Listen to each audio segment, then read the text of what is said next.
मैं आपसे एक छोटा सा प्रश्न पूछना चाहता हूँ। जीवन में सबसे कठिन काम क्या है? अधिकतर लोग कहेंगे धन कमाना कठिन है, परिवार संभालना कठिन है, रिश्ते निभाना कठिन है, या फिर समाज में अपनी जगह बनाना कठिन है। लेकिन मैं कहता हूँ ये सब कठिन नहीं है। सबसे कठिन है भीड़ से अलग होकर अकेले चलना। क्योंकि धन कमाना तो सब कर रहे हैं, पद और प्रतिष्ठा पाना भीड़ के पीछे भागकर संभव है, पर सत्य की खोज करना, मौलिक होना, अपने निर्णय लेना, ये अकेले ही संभव है। और मनुष्य हमेशा से भीड़ के साथ चलने का आदी रहा है।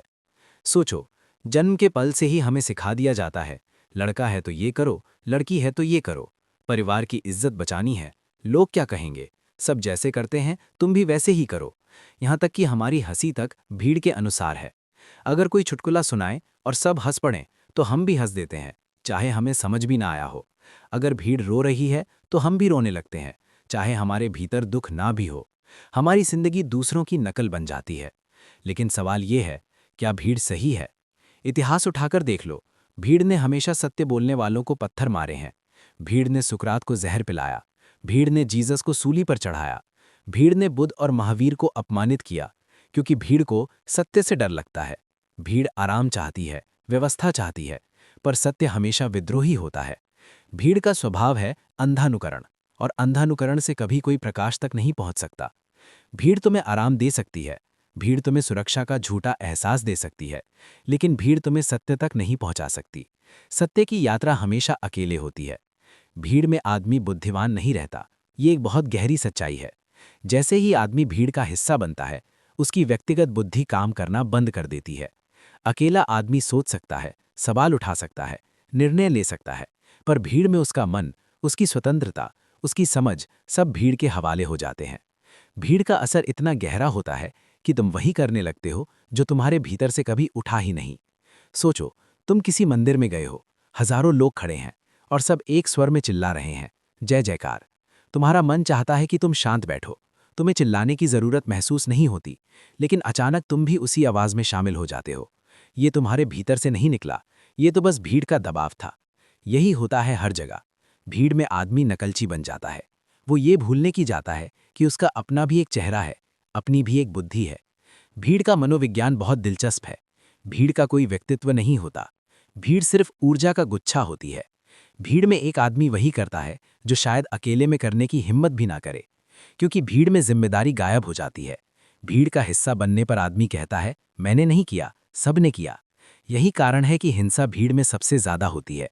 कभी देखा है दंगे में आदमी कैसी निर्दयता दिखाता है?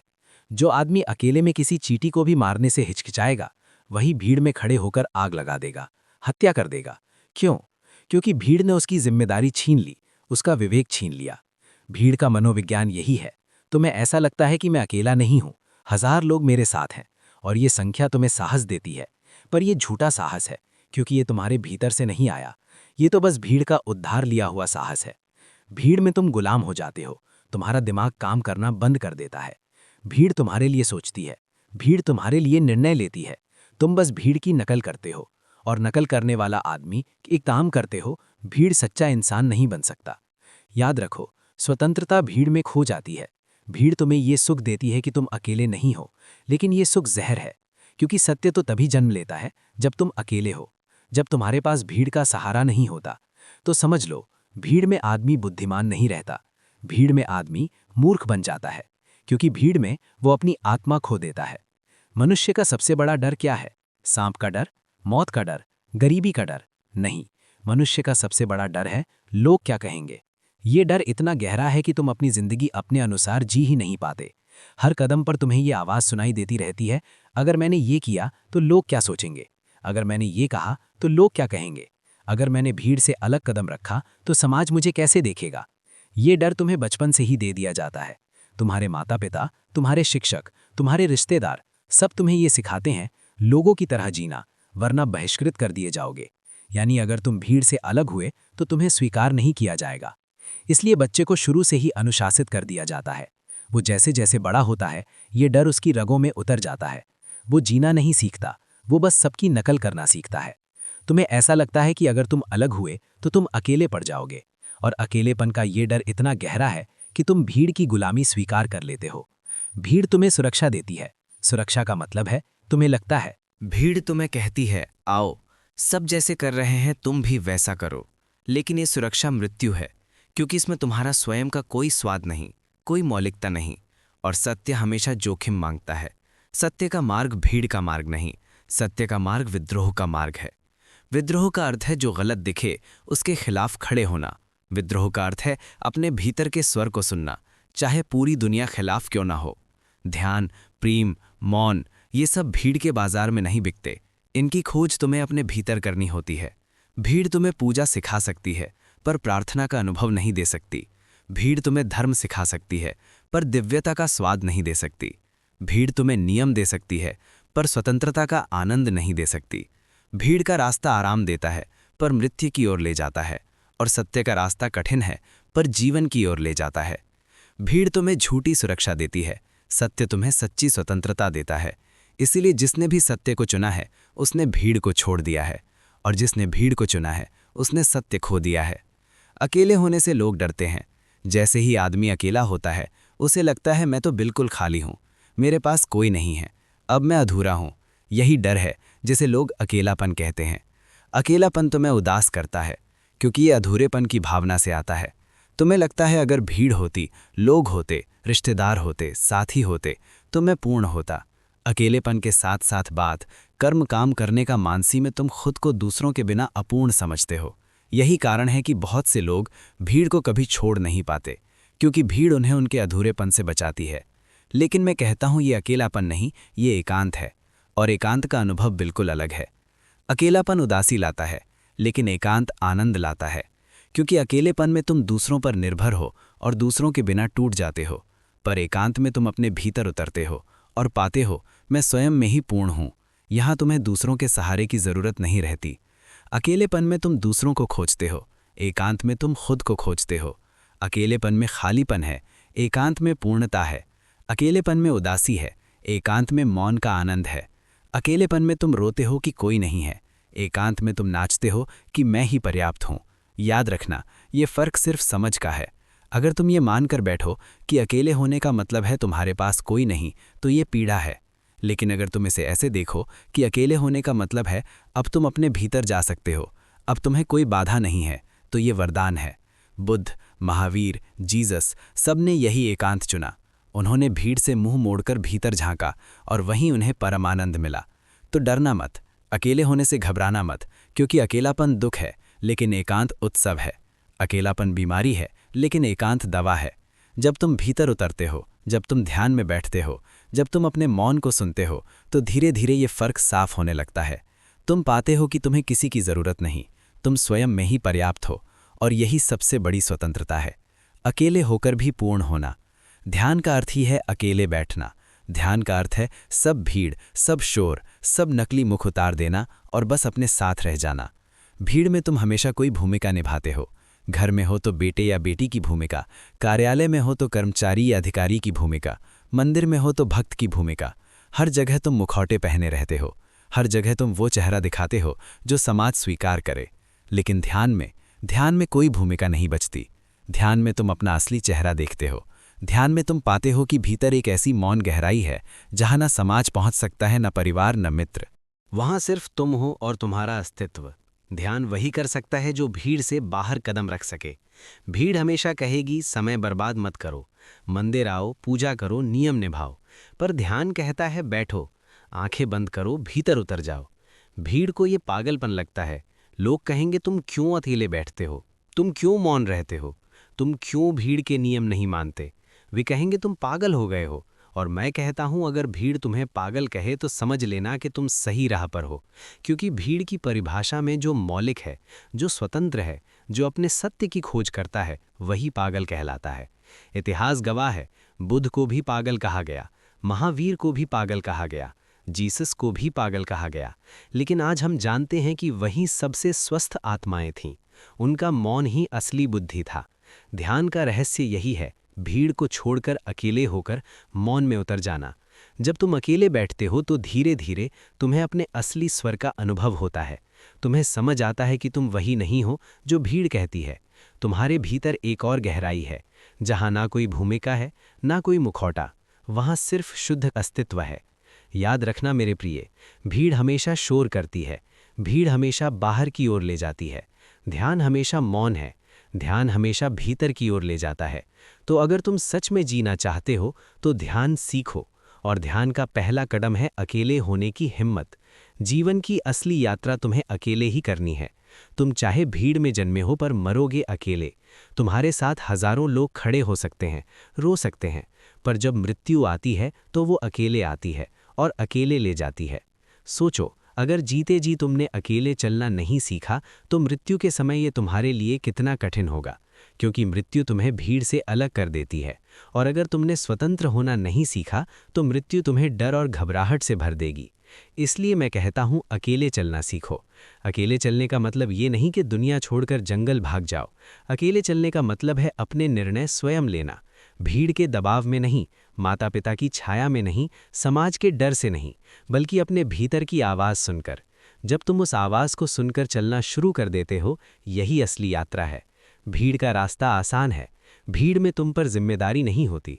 अगर तुम असफल हुए तो कह सकते हो, मैं तो सबके साथ था। पर अकेले चलना कठिन है। अकेले चलने में तुम्हें अपनी जिम्मेदारी उठानी पड़ती है, पर वही स्वतंत्रता है, वही आत्मा का स्वाद है। याद रखो, भीड़ तुम्हें सुरक्षा देती है, पर सुरक्षा हमेशा कैद बन जाती है। भीड़ तुम्हें आराम देती है, पर आराम हमेशा गुलामी में बदल जाता है।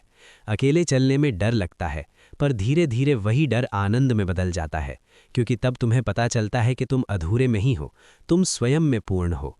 जीवन की असली यात्रा यही है, भीतर जाना, अपने सत्य को खोजना, अपने निर्णय स्वयं लेना। यहाँ कोई और तुम्हारी जगह नहीं चल सकता। जैसे कोई और तुम्हारी जगह खा नहीं सकता, कोई और तुम्हारी जगह सांस नहीं ले सकता, वैसे ही कोई और तुम्हारी जगह जीवन की यात्रा नहीं कर सकता। और जब तुम ये समझ लेते हो तो तुम्हारे भीतर एक गहरा साहस जन्म लेता है। ये साहस ही ध्यान है, ये साहसी स्वतंत्रता है, और यही जीवन की असली यात्रा है। भीड़ को छोड़ना कोई आसान बात नहीं है। भीड़ सिर्फ लोगों का जमावड़ा नहीं होती, भीड़ तुम्हारे मन के भीतर भी बैठी होती है। तुम्हारे भीतर ही हजारों आवाज़ें गूंज रही हैं। ये मत करो, लोग क्या कहेंगे, ऐसा करोगे तो बदनाम हो जाओगे, सब इसी रास्ते पर जा रहे हैं, तुम अकेले क्यों अलग हो रहे हो। और जैसे ही तुम भीड़ से अलग कदम उठाते हो, भीड़ तुम्हें गालियां देगी, वे तुम्हें पागल कहेंगे, तुम्हारा मजाक उड़ाएंगे, तुम्हें बहिष्कृत करेंगे। क्योंकि भीड़ को सबसे ज्यादा डर उस इंसान से होता है जो अकेले चलना सीख जाता है। भीड़ को डर है कि कहीं बाकी लोग भी जाग न जाएं, इसलिए भीड़ हमेशा विद्रोही आत्माओं को दबाती रही है। बुद्ध को पत्थर मारे गए, सुकरात को जहर दिया गया, ईसा को सूली पर चढ़ाया गया, लेकिन ध्यान रहे, ये सब वे लोग थे जिन्होंने साहस किया। साहस भीड़ छोड़ने की पहली शर्त है। अगर तुम्हारे भीतर साहस नहीं है तो तुम हमेशा भीड़ की परछाई बने रहोगे। और साहस का मतलब ये नहीं कि तुम्हें डर नहीं लगेगा, डर तो लगेगा ही, लेकिन साहस का अर्थ है डर के बावजूद कदम उठाना, डर को गले लगाकर भी आगे बढ़ना। भीड़ हमेशा पुराने रास्तों पर चलती है, भीड़ का मन हमेशा परंपरा में अटका रहता है। भीड़ वही दोहराती है जो हजारों साल से दोहराया जा रहा है। इसलिए भीड़ सुरक्षित है, लेकिन भीड़ मृत है। अकेले चलने वाला नया रास्ता बनाता है, वो अनजाने में कदम रखता है, वो उस आकाश में उड़ता है जहां पहले किसी ने उड़ान भरने की हिम्मत नहीं की, और वही सृजनशील है, वही जीवन को नई दिशा देता है। याद रखो, भीड़ ने कभी कोई नया सत्य पैदा नहीं किया, सत्य हमेशा अकेले साधकों ने खोजा है। चाहे वो ध्यान हो, प्रेम हो या ईश्वर का अनुभव, ये सब अकेले की यात्रा है। इसलिए अगर तुम सच में जीना चाहते हो तो पहला कदम है भीड़ से बाहर निकलने का साहस जुटाना। भीड़ तुम्हें बांधने की पूरी कोशिश करेगी, लेकिन अगर तुम्हारे भीतर आग है तो तुम हर बंधन तोड़ सकते हो। और तब तुम देखोगे, भीड़ को छोड़ना हारना नहीं है, भीड़ को छोड़ना ही जीतना है, क्योंकि तब तुम अपने पंखों से उड़ रहे हो, भीड़ के सहारे नहीं। जीवन का सार किसी किताब में नहीं लिखा, किसी शास्त्र में नहीं छिपा। जीवन का सार एक ही है, अकेले चलने का साहस करो। जब तक तुम भीड़ पर निर्भर हो तुम गुलाम हो। भीड़ तुम्हें सुविधा दे सकती है, लेकिन वो सुविधा हमेशा कैद होती है। भीड़ तुम्हें पहचान दे सकती है, लेकिन वो पहचान उधार की होती है। तुम्हारा असली चेहरा भीड़ के पीछे खो जाता है, लेकिन जैसे ही तुम अकेले खड़े हो जाते हो, एक चमत्कार होता है, तुम राजा हो जाते हो। राजा होना मतलब किसी और पर निर्भर न रहना। तुम्हारी स्वतंत्रता ही तुम्हारा साम्राज्य है, तुम्हारा मौन ही तुम्हारी शक्ति है। तुम्हारा सत्य ही तुम्हारा मुकुट है। अकेले चलना मतलब भीड़ का विरोध करना नहीं। ये युद्ध नहीं, ये किसी से लड़ाई नहीं, ये तो अपने भीतर उतरने की यात्रा है। भीड़ कहे भी हमारे साथ चलो, लेकिन तुम सुनते हो अपने भीतर की आवाज, और वही आवाज तुम्हें मार्ग दिखाती है। यही सच्चा सन्यास। भीड़ धर्म बना सकती है, पर धर्म मृत नियम है। भीड़ परंपरा बना सकती है, पर परंपरा जंजीर है। सत्य केवल तब मिलता है जब तुम अपने आप से साक्षात्कार करते हो, जब तुम अकेले अपने भीतर उतरते हो। याद रखो, भीड़ सुरक्षा देती है, लेकिन वो सुरक्षा नकली है। सच्ची सुरक्षा तब आती है जब तुम अपने भीतर खड़े होते हो। भीड़ सम्मान देती है, पर वो सम्मान दूसरों की आंखों में है। सच्चा सम्मान तब है जब तुम्हें स्वयं पर गर्व हो कि मैंने अपने सत्य को चुना। जीवन का सार यही है, भीड़ से बाहर निकलो, अकेले चलो, अपने सत्य की ओर। बुद्ध ने कहा, अब दीपो भवा। स्वयं अपना दीपक बनो, दूसरों के सहारे मत चलो, दूसरों की रोशनी उधार मत लो, क्योंकि उधार की रोशनी कभी अंधकार मिटा नहीं सकती। तुम्हें अपना ही दीपक बनाना होगा, और ये दीपक तभी जलता है जब तुम भीड़ से अलग होकर अपने भीतर लौटते हो। तो भीड़ में मत खो जाओ, अपना रास्ता खोजो। भीड़ कहेगी ये पागल है, पर मैं कहता हूं, अगर भीड़ तुम्हें पागल कहे तो समझ लेना तुमने सत्य का पहला कदम उठा लिया है। और अगर तुम्हारे भीतर साहस है तो अकेले चलो। अकेले चलना ही संन्यास है, अकेले चलना ही ध्यान है। जब तुम्हारी चेतना में ये बात जड़ पकड़ने लगती है कि तुम जीवन के विरुद्ध नहीं, जीवन के साथ हो, तब भीतर एक सूक्ष्म परिवर्तन घटता है। तब तुम चीज़ों से लड़ना छोड़ देते हो और देखना शुरू करते हो। और देखना ही सबसे बड़ा परिवर्तन है, क्योंकि जो देखा गया है वो आधा मुक्त हो चुका होता है। ब्रह्मांड तब तुम्हें बाहरी सहारे की तरह नहीं, बल्कि अंतरंग संगति की तरह महसूस होता है। जैसे कोई अदृश्य मित्र जो बोलता नहीं पर हर क्षण उपस्थित है। तुम्हारे भीतर जो खालीपन है वही उसका प्रवेश द्वार है। तुम उसे भरने की कोशिश करते रहे, इसलिए चूकते रहे। जो भरना छोड़ देता है वही पाता है, क्योंकि ब्रह्मांड पूर्णता है, और पूर्णता केवल शून्य में उतरती है। जब मन शांत होता है तब हृदय खुलता है, और जब हृदय खुलता है तब जीवन एक भरोसेमंद यात्रा बन जाता है। तब तुम भविष्य की चिंता नहीं करते, क्योंकि तुम्हें अनुभव हो चुका होता है कि जो आज थाम रहा है वही कल भी थामेगा। धीरे धीरे ये भी स्पष्ट होने लगता है कि ब्रह्मांड तुम्हारी इच्छाओं के अनुसार नहीं, बल्कि तुम्हारी चेतना के अनुसार प्रतिक्रिया देता है। जैसी तुम्हारी आंतरिक अवस्था है, वैसी ही बाहरी दुनिया की प्रतिध्वनि बन जाती है। ये कोई नैतिक सिद्धांत नहीं, ये ऊर्जा का सरल नियम है। तनाव में देखा गया संसार शत्रुतापूर्ण लगता है, शांति में देखा गया संसार सहयोगी हो जाता है। दुनिया बदली नहीं, दृष्टि बदली है। इसलिए सबसे बड़ा परिवर्तन बाहर नहीं, भीतर घटता है। जब तुम भीतर से स्पष्ट होते हो तब निर्णय आसान हो जाते हैं, रिश्ते सरल हो जाते हैं, और जीवन में अनावश्यक बोझ गिरने लगता है। तब तुम्हें किसी से कुछ सिद्ध नहीं करना होता, क्योंकि तुम्हें स्वयं से मिलने का अनुभव हो चुका होता है। आत्ममिलन के बाद दुनिया से मिलने का डर समाप्त हो जाता है, और एक दिन अचानक ये अनुभूति बहुत गहरी हो जाती है कि जो तुम्हें देख रहा है वही सबको देख रहा है। चेतना अलग अलग शरीरों में विभाजित नहीं, शरीर अलग है पर देखने वाला एक है। उसी एकत्व की अनुभूति में करुणा जन्म लेती है।